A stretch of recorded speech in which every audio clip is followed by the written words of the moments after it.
Hey guys, it's KMKanDrum. It's been a while. I just thought I would give you an update and let you know what's going on with the channel. I've been doing so many things this past 2.5, 3 months almost. Since the end of June was my last video that I did for my good buddy that passed away, George Cunnington. So that's July, August, that's a solid 2 months, a little bit over 2 months where I haven't put out anything. There's a good reason for it. First of all, if you saw any of my other videos prior to that video, I kind of explained how I was moving out of the city proper. We were in Philadelphia, and then we ended up buying a really nice house. As you can see, kind of, it doesn't look so nice, but this is all the driveway. So we've got our own driveway. If I were to turn the camera around, which I can't, I'm not that technically savvy. We got our backyard over there where there's like 4 decks and a pool, a lot of green, a lot of trees. It's beautiful. It's great for the little one to go and run around and play and swim and all that stuff. There's also a front yard over there, which has it's a nice sized front yard, and there's a cul-de-sac. So that's always nice because you don't have to worry so much about traffic and all of that. Your kids, if they're playing, they're a lot more safer. So those were the pluses of moving to the Burbs. One minus that I knew from the beginning was it was going to give a forced break in my channel, going from a place where I had my own studio in the basement, literally, to having nowhere to play. My neighbors aren't super close on either side, but you know, drums, they're really loud. So we moved everything in. We have a huge basement downstairs, and it was all finished. And what I was going to do is partition part of that basement and turn it into a studio. And we were in the middle of doing that. So my process was we would have drywall, then we would have acoustic ceiling tiles, and then about a 1/2 inch of space, just dead air, another layer of acoustic ceiling tiles, and then a layer of drywall. We were going to have 2 doors to have that double door effect to dampen all the sound that would come through any doors or whatever. And then two of the 4 walls were brick. The other 2 were this combination of acoustic tiles and drywall. So we were about, I want to say, a third, almost halfway done, when on August 4th we were hit with tropical storm Isaias, and 2 feet of water flooded into my basement. Basically ruined almost everything that was in there. We had wood floors, ruined those. We had to pry those up. Me and my brother-in-law and my buddy, who was also here at the time, that day we went to, and my neighbor, who's an amazing neighbor, went to Home Depot, got an industrial gas-powered sump pump, brought it back. We took as much water out as we possibly could. We got it from 2 feet to about 2-3 inches, and then water mitigation guys came. So the flood happened at around 11:30 in the day, and the water mitigation guys came at around, I want to say, 6 or 7 o'clock. They took whatever water was left out, and then disinfected the whole thing, because it was outside groundwater coming from the streets, coming from grassy areas and whatnot. So it's contaminated. It's got all kinds of stuff in there. Stuff I won't repeat on here because it's too gross. So they went and disinfected everything and then dried everything out. They put fans down there for a good 3 or 4 days, and they were super loud. My basement isn't closed off completely. There's a stairway, and that stairway is open. So all that noise was coming and reverberating around the house, and it was kind of crazy because it was super loud. It felt like I was in a huge industrial factory or something for 4 days. Plus, we didn't have air conditioning, and that was like right in the prime of summer, where every day was 90 degrees, 95 degrees, 95% humidity, on par with places like Texas and a lot of the South. So it was miserable to say the least, but we're fortunate to even have a house with all the amenities that everyone dreams of when they're growing up. They want a nice house in the burbs with air conditioning and a pool and all of that stuff. So we never take anything for granted, but still, it sucks. It sucks to go through a flood where you lose all of your possessions, and then on top of that, come to find out that insurance is not going to cover anything. So, right now, I've been talking to a public adjuster and a lawyer just to see if there's anything that anyone can do to help us. Right now, we're looking at a total of about $40,000 and $50,000 worth of damages and lost property and all of that stuff. So it's a pretty big loss. It's not your average flood where you kind of just lose a few $1,000s worth of stuff and call it a day. I mean, we're talking about redoing a whole basement, which is a good 1,500 square feet. There was, I want to say, 5 or 6 doors down there, 24 inches worth of drywall, 24-inch height of drywall around that whole perimeter, wood flooring. The water mitigation company was almost, it was over $6,000. Construction is estimated to be around $7,000 to $8,000. We had to repair. Luckily, we didn't have to replace our air conditioning unit, our water heater, our washer, and our dryer, but repairs to all of those things are another couple $1,000s. So yeah, it's been pretty crazy, this whole thing.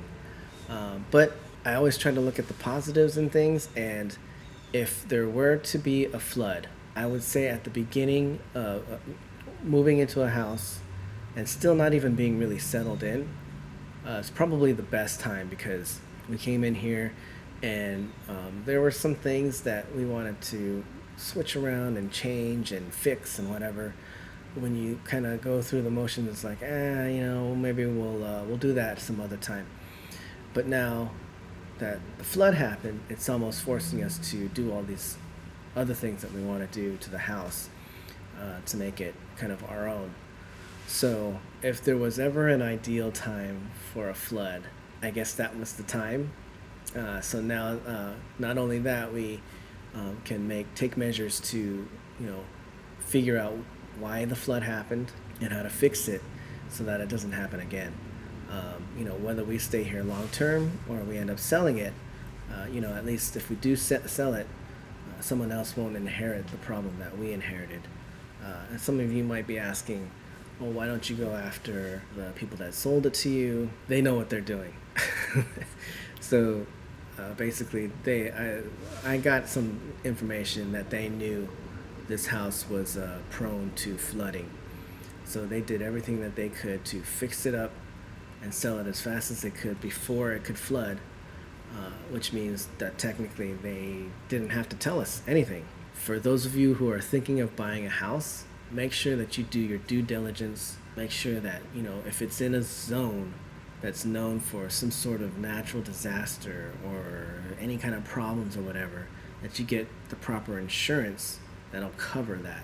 So for instance, we're not in a flood zone per se, but we are in an area that's prone to flooding. So we are able to get certain types of flood insurance, but it doesn't really matter because most, if not all, flood insurance don't cover basements, and that's basically the only thing that would flood here is our basement.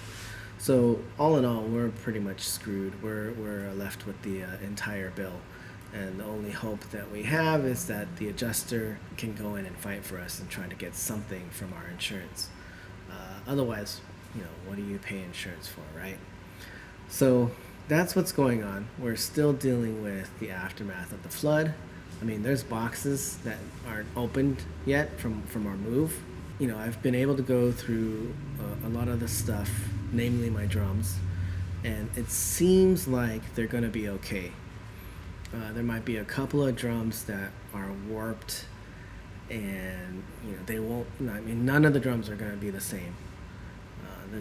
All of them are going to have like a little bit of damage, but I'm hoping it's not enough to really notice. I still haven't been able to set up my drums and play and hear what they sound like after the whole thing, but I have been able to go through each one, dry them out, clean them up, go through most of, if not all of the hardware and the cymbals as well, and it seems like, it should be at least playable. What they sound like, I still couldn't tell you, but at least I'll be able to set them up and play them. Probably will have to get new heads and all of that stuff, but if that's the only thing that I need to do, I would consider this sort of a positive, a win. Other things that got lost are things like my wife's portfolio, her life's work ever since she was a little girl going through college, and then every company that she's worked for, she's collected a paper portfolio, totally ruined. And that's more, sentimental. Someone who's worked their whole life to do one thing, and then she does it well, and she wants, to pass that on to our daughter when we're gone. Now she can't do that. So that's unfortunate. There's a lot of things that we lost that had that kind of sentimental value, where you can't put a money amount to it. And then, like other things that aren't as sentimental, but, do have some sort of monetary value. I haven't yet been able to hook up any of my studio equipment. I have a full set of drum mics. I have two channel preamps. I have a 16 channel interface. I haven't been able to plug those in and see if they work. Right now I'm actually, my most expensive mic, my Rode NT2A, the mic that I do all of my voice tracks to whenever I do karaoke videos. I plugged that one in, and I'm speaking to you through that. So it seems like that's working, and that uses phantom power. So if that's working, hopefully a lot of the other electronics, they'll work too. I did clean them out, but I still haven't been able to plug them in and see if they still work. So if they don't, that's another, I can tack on another couple $1,000s for those things. So it's a lot. It's pretty crazy going through the flood. I've never gone through anything like that. Like living in LA, I experienced a couple of earthquakes, but no damage really. Maybe like a broken plate or glass or two, but nothing compared to this. This was pretty crazy. Just living through that moment, and my brother-in-law and I were in the basement. We were getting ready to work on the studio, and it was raining for the past maybe hour and a half, and we looked out and we saw the water coming down and actually raising up, and I have a big drain in the backyard, and that drain just didn't seem to be draining water fast enough. So my brother-in-law was like, we have 2 huge soil bags, maybe we should go and try to block the door. So we ran up to the garage to get the 2 soil bags. By the time we came back down, the water was, it looked like a scene from the Titanic. The water was coming through the sides of the doors, as if there was like a huge space between the door and the wall. It looked like just water rushing through, kind of like that scene in, I think it was The Shining, maybe, I can't remember, with the scene where like all the blood is coming through the door. It was insane just to watch, and then trying to get as much stuff out from the basement as possible. It's crazy. My hardware bag with all my hardware, probably a good 250 pounds. It just, because of the adrenaline and whatnot, it felt like it still took 2 people to carry it up. It was 2 people, and we lifted it up almost like as if it was nothing. The same thing with our Peloton bike. We have a Peloton bike that was downstairs. That's a good 300 pounds or so. That was a little bit more of a struggle, but we were able to bring that up as well, but it's still got about 1.5 feet of water. I think it's been working okay. So there's a lot of things that we were able to save and salvage. There's positives and negatives, and we're trying to stay positive. We're trying to take this as sort of like a learning experience, and hopefully, if I ever talk to anyone, know that anything can happen. It's best to be as prepared as possible for anything, really. So that's basically what I've been going through. I've been trying to get things back together. We just put in a new electrical panel so that our house can handle all of the things that we need it to. And now that that's done, we're going to start on construction pretty soon to reconstruct the basement and finish up the studio. That's probably going to take me into, I want to say, mid October, I want to say. So it's going to be another month and a half before I'm even able to set anything up to see if it all works. And best case scenario, I'll be able to do a drum cover in about a month and a half. Worst case scenario, none of my equipment works and I'll have to go out and buy new stuff. And if that's the case, it really just depends on how much top ramen I can eat to save up for some new mics and stuff. So if any of you guys out there have some extra gear and are willing to sell it to me, I'll hit you up if my stuff's not working. I'm gonna need a little bit of help from my drum buddies. Hopefully you guys have some gear that's just like lying around, not being used, and I can snag it up from you and give you some money for it. So yeah, that's what's going on as far as the studio. We're looking at mid-October, hopefully, soonest. And in the meantime, I think what I'm gonna try to do is maybe re-release some videos and do like drum only videos. There's a couple of my covers that I did recently. I've had a little bit of time to kind of go through the time periods of all of my videos, and I pretty much don't like all of them except for the past past 6 or 7 months where I really dialed in my sound, and I thought I did a really good job as far as sound wise. Playing wise, it's always like not so bad. It's passable, but the sound really improved from day one to now. And I was thinking of maybe my last few videos or whatnot, the ones that I'm most proud of. I'll release like a drum only version so that you guys can hear just the drums, because I know it's weird. I don't really personally care for those types of videos, but I know that there's drummers out there that love watching drum only videos, so that'll be for you guys. And yeah, other than that, I don't really have any other ideas for videos that'll hold me over until the next time that I can put out a cover. So if you guys have any ideas for me, let me know. I'm also thinking of maybe doing like some sort of what do you call them, the reaction videos. I was thinking of doing like some reaction videos to a bunch of different stuff that I'm trying to occupy my time with. So we'll see. I'm not sure about that one yet. But in any case, I just want to let you guys know that I'm still here. I'm still pushing as hard as I can to get my studio up so that I can put out more drum covers and get back into the swing of things with you guys, because I really miss the back and forth, sharing videos, watching videos, commenting on all your guys' videos and whatnot, and reading your guys' comments. It's the best thing about having a drum channel. It's the camaraderie, the back and forth, the networking. I miss that tremendously.